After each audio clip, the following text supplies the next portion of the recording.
Hi, everyone, and welcome to episode 202 of the Medieval Podcast. I'm Danièle, also known as the 5-Minute Medievalist. Everyone's heard of Geoffrey Chaucer and his famous Canterbury Tales, but Chaucer wasn't the only poet writing powerful and political verse in 14th-century London. One poet even took on the voice of one crying in the wilderness, exploring events like the Peasants' Revolt and even giving advice to a king. His name was John Gower.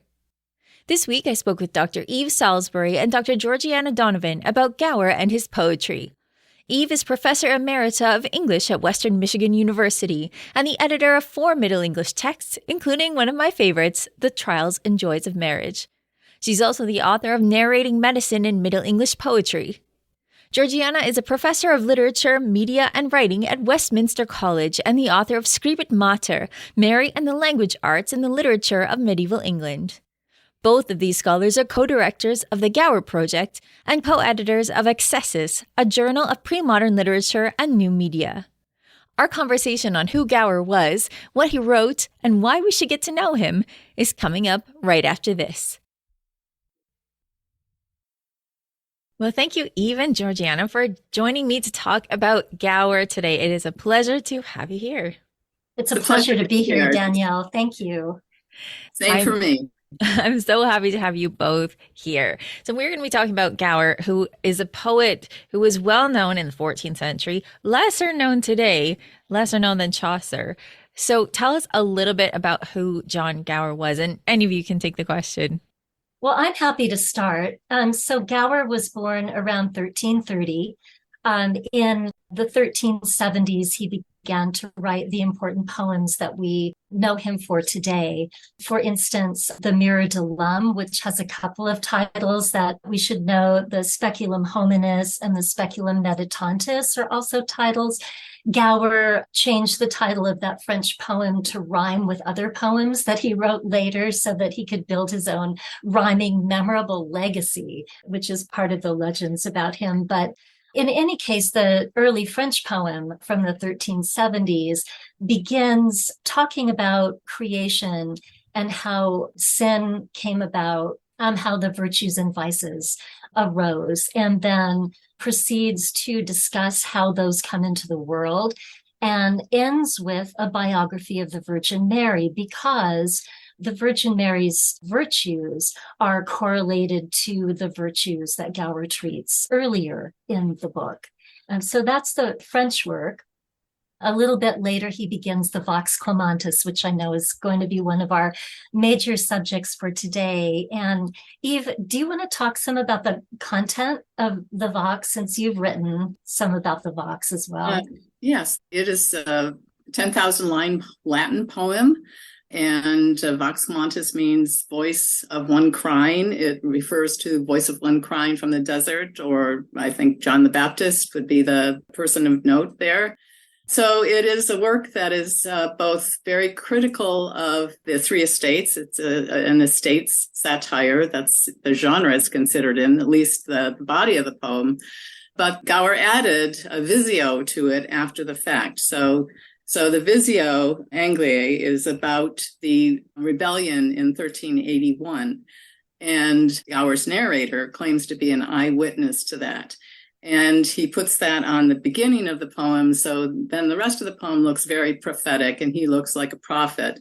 And he tries to assume the identities of both John the Baptist and John the Evangelist to underscore that gravitas associated with prophecy. So he's a poet-prophet in this work. And it's a riveting piece of work, as you probably noted. I mean, it's just something you don't read every day, of a poet who's really critiquing not only the rebels, and he has some very unsavory names for them because of the violence that occurs during that event. But he also, takes down the king and all the major players in 14th century English society. So it's a pretty audacious piece of work. Mm-hmm. So Gower moves from writing this major French poem of the mirror of mankind to this political protest poem and satire in the Vox Clamantis, and then in the latter 1380s starts to write the Confessio Manus, for which he's better known, The Confession of a Lover. The text has a Latin title, and it includes Latin. In the poem, there are Latin glosses that are like prefaces to parts of the poem. There are Latin poems that are also conjoined to various elements, but the major text is in Middle English, and it is the one that is most read and studied now. There's some disagreement about how long he spent in revising it, but there are various versions of the poem. The first version talking about a commission that Richard II gave the poet to write the poem. And then the poem being revised, added to in the middle, changed finally in later versions to reflect Gower's affiliation with Henry Lancaster, later Henry IV. And the Confessio Manus is a beautiful poem. We have so much appreciation for Gower, and we hope to give that to the audience today. It's laid out as a penitential with a confession by Genius, who's a priest of Venus, confessing a lover whom Gower now says he is. He's going to pretend to be a lover while he's being confessed of sins against love.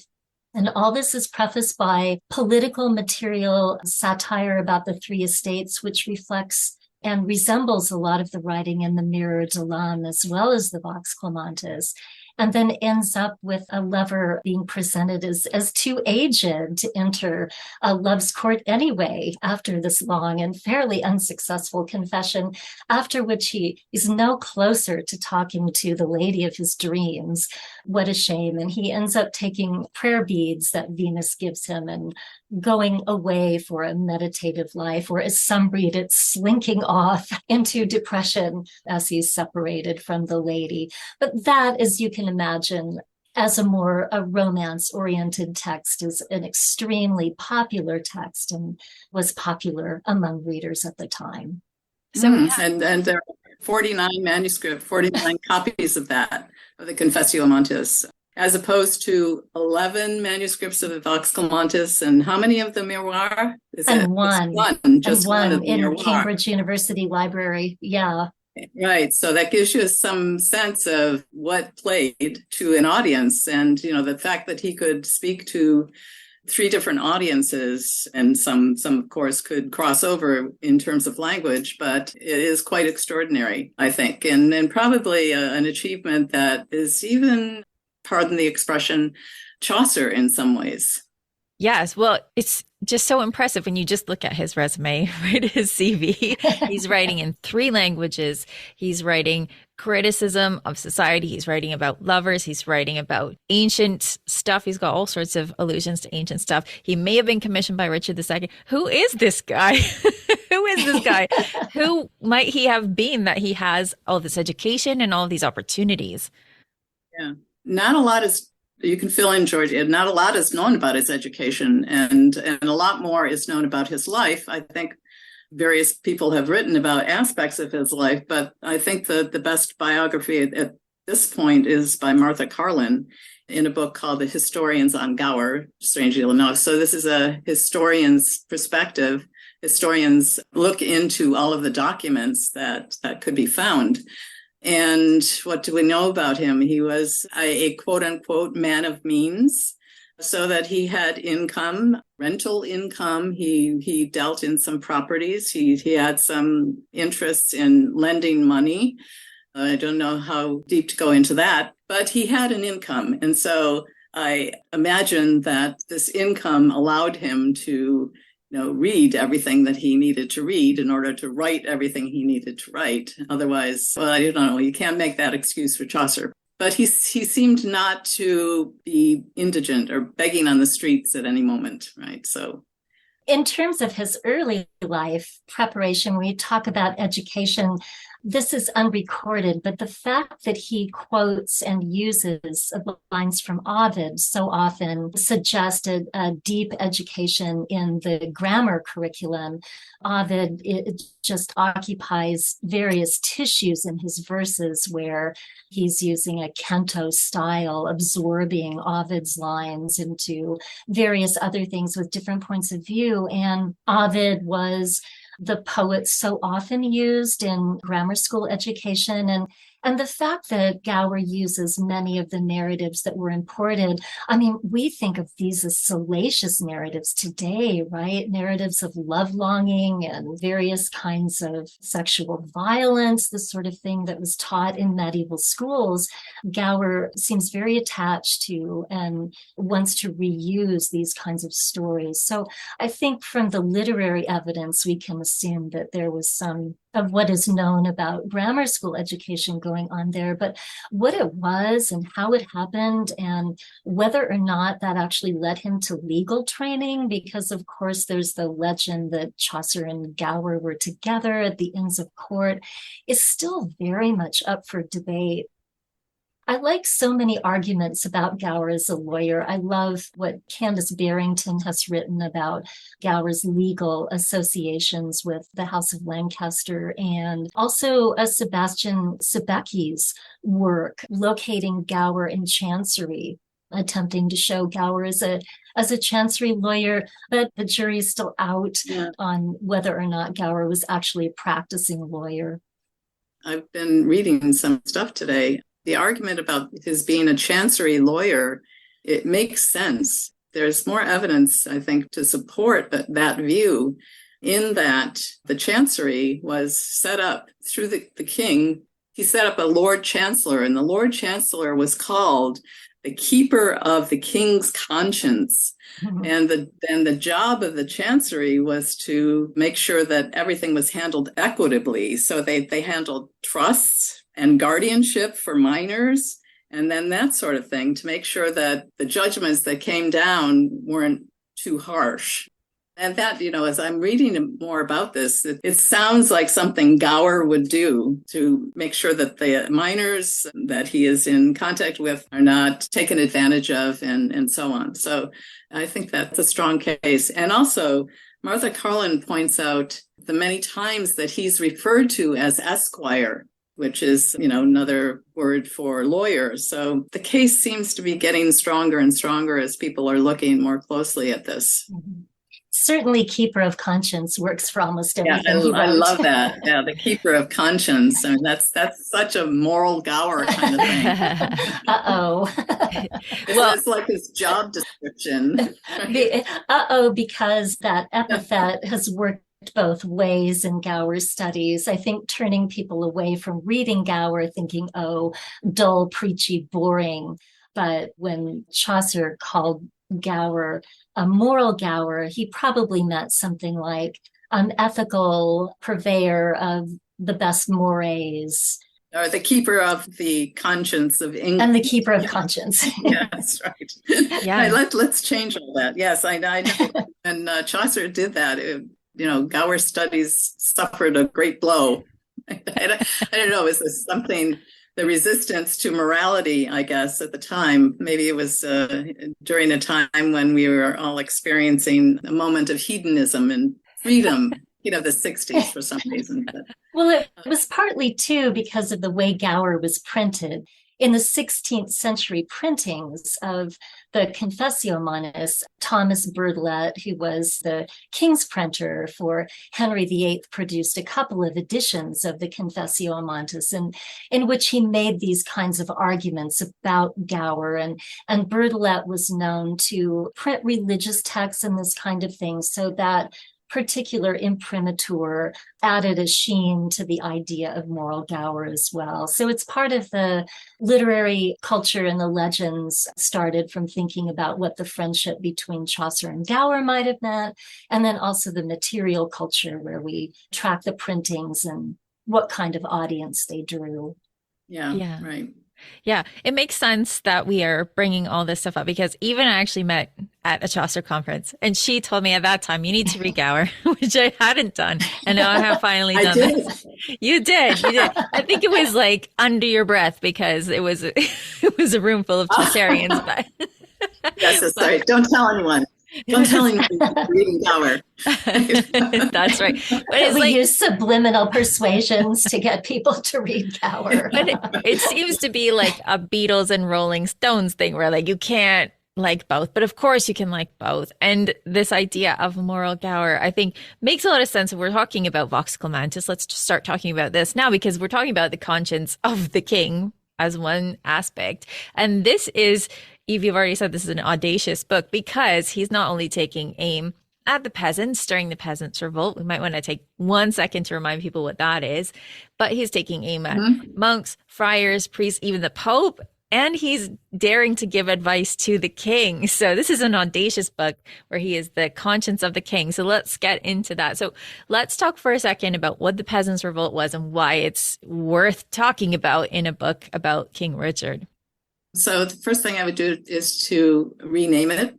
It was a rebellion that was not only made up of peasants, right? So the peasants get a bad rap for this. And this is coming from an argument made in my purview by Stephen Justice, who wrote Writing Rebellion. And he pointed out that there are a lot of literate people in this movement, and artisans and merchants and various other people who are not technically peasants involved in making this happen. And a lot of it has to do with the imposition of extra taxes and rules and regulations, if you will, governing the lower classes to essentially, and you can correct this, George, if I'm leaving something out, to finance the war. The 100 Years' War is already underway, and to deal with the disruptions caused by episodes of the plague. So it's a kind of faceted set of reasons that the people of the lower classes are wanting to rebel, because there's a lot to rebel against. So they get together, they form a very coherent kind of group, and I don't want to say storm London, but essentially they storm London and they burn things down and they kill people. A lot of Fleming's foreigners are killed in this melee. They burn the home of John of Gaunt, whom they hate as much as they hate the king, I think, or maybe even more than they hate the king. They burn down his mansion and loot the place and so on. So it's a really devastating and unprecedented event in English history. And all because in Gower's view, all because the king doesn't know how to govern his kingdom. And they wanted representation. And now when I read the Visio Angliae, that first book that was attached to the Vox Clamantis later after the uprising take place, I think about what took place in the US on January 6th. And it has so many valences now as we think about political unrest and people feeling that they don't have a voice. I think that incidents like that can help us understand the wide demographic that participated in the revolt that Eve just described. Along with the leadership that Eve was mentioning, earlier on, we were talking about Gower's attempt to bring together a couple of prophetic voices in the Vox Clamantis, John the Baptist and, John the Apostle, thought to be John the Evangelist too. One of the things that he does in the Visio, interestingly enough, in citing John Ball, one of the leaders of these folks, is he refuses to use that name, John, for him. He's trying to keep John for himself and as a holy name and as a righteous voice, which I think is really interesting as he distinguishes himself, someone who criticizes the upper echelons of society, as he distinguishes himself from the rebels. How does he describe the rebels? Because it's super unflattering and it goes on for quite some time describing the rebels and the different people that they may have been. So can you give our listeners an idea of how he describes these rebels? A series of Wild animals, non-domestic animals, especially because he's trying to capture the lack of courtesy would be an understatement in their behaviors. So he's really using it. I mean, this has been criticized, and rightly so, because it goes on, and it sort of vilifies additionally an entire group, an entire class of people, and that's not necessarily the case. But he is really disturbed at the violence and the destruction going on, and so he tries to choose the wildest of the wild animals. Donkeys, I guess, are part of that, to characterize the rebels in the midst of doing these violent acts. Well, animals with various features too, things like pigs' heads and cats' claws, and all variously associated with each other, so that he treats them not only as lesser species, but in some ways as unidentifiable creatures, not belonging in the order of things. One of the creatures that he chooses that I think is really interesting. I think I would expect, if you were going to have someone who's saying that the peasants, and he's putting them as, these are rustic people, they don't belong. He's coming up with dogs and oxen, for example. I think these are predictable. But one of the most interesting beasts he comes up with is cats, saying that the servants, or the suggestion is that these are the servants in the city, or the cats, because they can get anywhere and they are the ones that hear everything and access everything. I think that's a really interesting characterization. I mentioned the wild beast. That's what comes to mind immediately for me, but it's even more insidious when he talks about them as domestic animals gone wild, because of one of the points that you just made, is that they're everywhere, they're inside, and you can't really recognize which is which is the one that's going to burn your house down, as opposed to the one who will come and lap up milk and sit on your lap. So it really is even more condemning when he talks about the rebels in that way. And it's important to think in a poem that imports so much political discourse about the noises that these animals make, that they can't really articulate a political point of view that could be persuasive and honored. They're, as Lynn Arner writes about, not civil, not able to join in the set patterns and processes of government because of this deficiency. Yeah, and their relationship and the fact that they're banding together across species is unnatural. And it really highlights the fact that this is unnatural, right? Right. He talks about the three estates, and that's something that we've each mentioned once, I think, already. What are the three estates, and why is he taking aim at each of them throughout the poem? Once he's finished, or sort of finished, with the peasants' revolt, he starts to talk about other estates. What are the three estates, and why is he taking aim at them? Those who fight, those who work, those who pray, in traditional explanations of the three estates. Or we could think about those as classes or roles in society.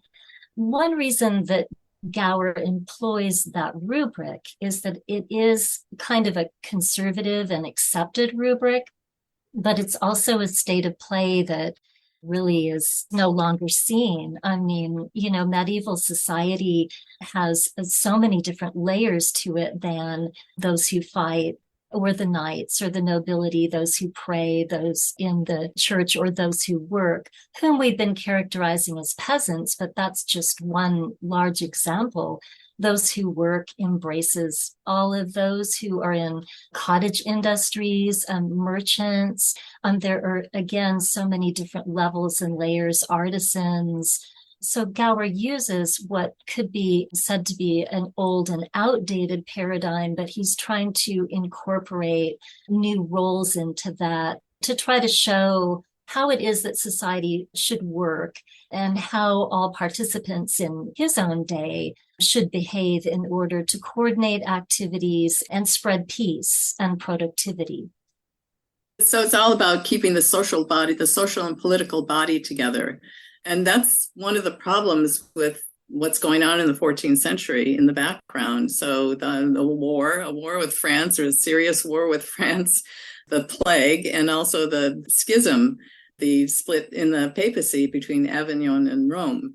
So you have a contagious disease that nobody knows how to deal with, and bodies all over the place that Gower doesn't talk about that much, which is another issue entirely. So these three estates are being challenged. So the order of the three estates are being mixed because people are dying. There's the statute of laborers and people of the working class asking for more money, et cetera, et cetera. So the economic structure of 14th century England is being challenged in a big way by all of these events. And then the estates and the order of society is changing before Gower's eyes, practically. So that's a real significant background to fold into our discussion of the Vox Clamantis.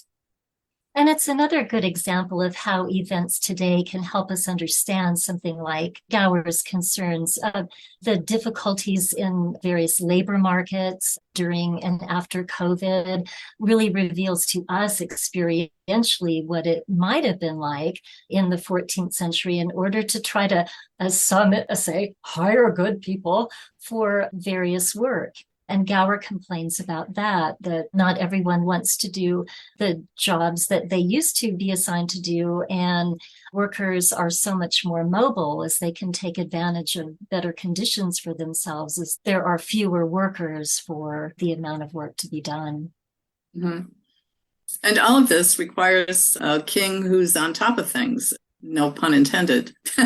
Because the social body is considered to be a metaphor, right, for the human body. So the king is at the head of the social body, the social political body. And this king is, he comes to his position when he's 10 years old, and he has to be guided by people that most people around him don't trust. So there's that educational process of the king, which is taking too long, and he's just not in a position to handle these kinds of issues. So what the end game of that is. He ends up deposed in 1399. If only he had listened to Gower, he would have been fine. Everything would have been fine, right? In a sense, the Vox Clamantis is, I think, directed toward the ecclesiastics. It's written in Latin, so the language of knowledge and the language of the ecclesiastical establishment. Did he think that maybe somebody might tell the king what's going on and translate it for him in the most literal way possible? Why not? Unfortunately, apparently, they didn't get the message. When Gower composes book 6 of the Vox Clamantis, part of the text that he has to bring to it is an open letter to Richard II. And the first version of that letter treats Richard as a teachable boy. And then later, Gower revises it, keeping the presentation of Richard as a young person, but somewhat less teachable. So you could see Gower as a narrator in his poetry, just consistently trying to fashion that relationship, something like Aristotle to Alexander as a compliment to the king, or other famous tutors to kings that we know about in history. And yet Gower became frustrated in the end. And as we talked about before, changed the dedication of the Confessio Manus, but continued to write about a hope for unity in the political body, even as his life was coming to an end. And he died in 1408. Even after Henry IV came to the throne, we can see some of the themes and the hopes and the Vox Clamantis pressing forward into his later writings, where he's attempting to persuade Henry to do better and to see himself as Christ on earth. So he was so dedicated to that teacher role. Yeah, and that has been a problem from Richard II to Henry IV, whom some people consider to be a usurper of the crown. But I think he was, in that sense, he was realistic. He recognized that there was nothing to be done with Richard, that he was not listening and things were falling apart. And Henry IV showed some promise. So he ended up supporting Henry IV in the Lancastrian rule. And he got a gift for doing that, several gallons of wine. Mm-hmm. And I think Henry IV also gave him his stripes, his livery collar that's on his tomb. Yeah. So there was some appreciation there. But I agree with Georgie that this was the hope for the future. and coming out of the dire past that we had just talked about, the rebellion and the war is still going on, and recurrence of episodes of the plague, there is great need for hope. And for a long time, unfortunately, Gower was blamed for being a turncoat. To me, he showed something that I try to imitate, and that I think as we think about political discourse, we all might consider, which is being open, knowing clearly what's going on, keeping up with events, and then being able to adjust one's opinions according to the reality in front of you. And I think this is what we're describing in terms of Gower's life story. Mm-hmm. Just one more point on the Henry IV and the idea of hope. One of his last poems was called In Praise of Peace. And this is what he saw for Henry's rule. Yeah, I was going to say, even though his allegiance shifts from Richard II to Henry IV, his moral compass stays the same. So he still is expecting the same thing from a prince, no matter which prince it is, which I think is valuable. So I have to ask the question because I think that people still have a lot of myths embedded in their psyches about the Middle Ages. Would this have been a risky thing to address the king and say, here's how you should act? Oh my goodness, terribly risky. Literally taking your life in your hands. So Gower finessed this in a variety of ways by calling on the vox populi, or the voice of the people, and saying that he expresses only the voice of the people. Also by embedding his poems in a dream vision format or genre, saying that what he is describing or anything that he is saying has come to him in a dream, giving it therefore a kind of a divine support, all of his criticisms. So he worked to stand behind, to have his narrators stand behind various layers of articulation. And that allowed him to say the risky things that he had to say. Yeah. I think, too, that the whole idea of auctoritas is important in this regard, which is for him to attach himself in some ways to authors that are well known, right, and have gravitas and have some sway in the community. I mean, he already has something of that himself, but that this is a kind of extra gesture to underscore that kind of literary authority. I think there is a bit of safety in numbers in the collection that he's brought together, because there are a lot of mirrors for princes where people will gently say, here's how you should be a king. And I think it follows in that tradition. So maybe he felt a little bit safer standing on the shoulders of giants, like you're saying, Eve. But I think that people also will think that no one could criticize the church without being, thrown on a pyre. And Gower is really criticizing the church in vivid detail here as well. So would that have been a risky thing for him too? Yeah, I would say. I think Georgie would agree. I mean, he's a devout Catholic, Roman Catholic, and does not like the whole idea of the split papacy. Would the Pope have done something? I mean, he could have been excommunicated, I suppose. What do you think, Georgie? Well, and living in a priory too, as he did in community. So he's launching criticisms from the point of view of living as a lay person in community. And I think that makes a difference, showing his investment in the community.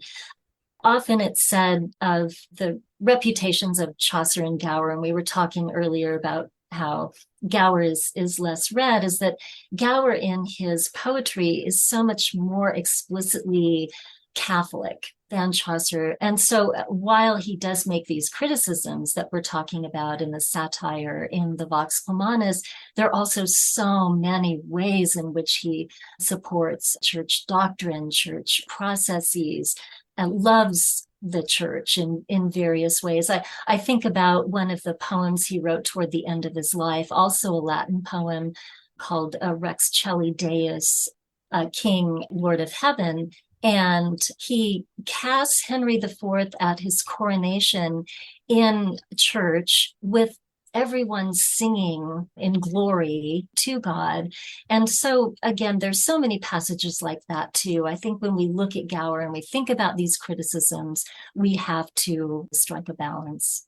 Yeah, I mean, I think he criticizes as an insider, right? So he criticizes because this is the institution he loves, and his veneration for the Virgin is really the foundation of that. I think all of his writing really are undergirded by faith, right? And by this whole idea that if we all as individuals eschew sin and live a good life, live a measured life, be humbled, be kind, do all of those things that we're always told to do, but fail oftentimes, then we'll have a good life, we'll be healthy, and all of society will be healthy. And all of his major poems have some kind of concluding part in an encomium to the Virgin Mary. So for Gower, the Virgin is a sign of, and this may be just a little surprising today, but of reason, education, and how when you attempt at your best to exercise your reason and self-control, you can achieve and promote peace. So that's also a huge part of his writings about the church. And I think that love is important. And I think that's one of the reasons that the Confessio Amantis is confession of a lover, right? This is about a lover. And of course, we understand love in various ways, that it's not always caritas, it's not charity, it's oftentimes sexuality and involved with erotic kinds of love and so on. And that's one of the best parts about the Confessio Amantis, is that here we have genius telling Amans, this kind of fumbling, inexperienced, rather naive, ambitious, aspiring young lover, how to make decisions, how to become actually a good person. Yeah, you're never quite sure Amans really gets it, but it's a great trip. Right? it's a wonderful, wonderful set of stories. The best set of stories, even dare I say, a better set of stories than Chaucer in lots of ways. Did I say that? Oh, no. Of course you did. Of course you did. This is why. Wonderful stories. This is why you're here. This is why you're here. So I haven't read enough of Gower, but after having read Vox Clamantis, I am going to read more because I really enjoyed it. I didn't find it dry. I found it didactic. It's teaching, but it's very, very vivid in the way he's describing everyone. And it's also kinder in a lot of ways. It's something that you're gesturing at than Chaucer is. It's a lot kinder. And I think something that you were saying, Georgiana, where he's living in a priory, he has a lot more compassion for the people living by regula, right? So the monks, nuns, friars, and he does everybody else. So there's that. But while he's scathing, he really believes, as you were saying before, in this hope that everyone can get better, from the king all the way on down to those barnyard animals who are rebelling in the street. So yeah, I'm definitely going to read more Gower after this. So as we wrap up, why do you think everyone should be reading Gower? Not just medievalists, but everybody. Well, I love Gower because of his openness. Everyone should read Gower partly because of something we were talking about before, because of his capacity to change his mind and to change writings, to reflect changes. That kind of openness is so inspiring. And what it gave us is a perspective on his writings and the writings of others that allows for various readings.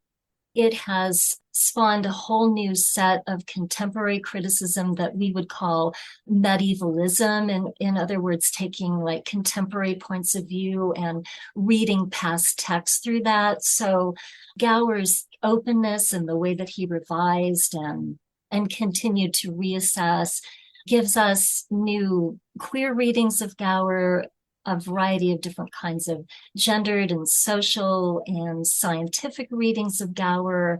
And I think that he's an inspiration in that for the sort of productive change that all thinking people should be invested in. Yeah, I don't think I can add much to that, except that they're just great stories. Great stories.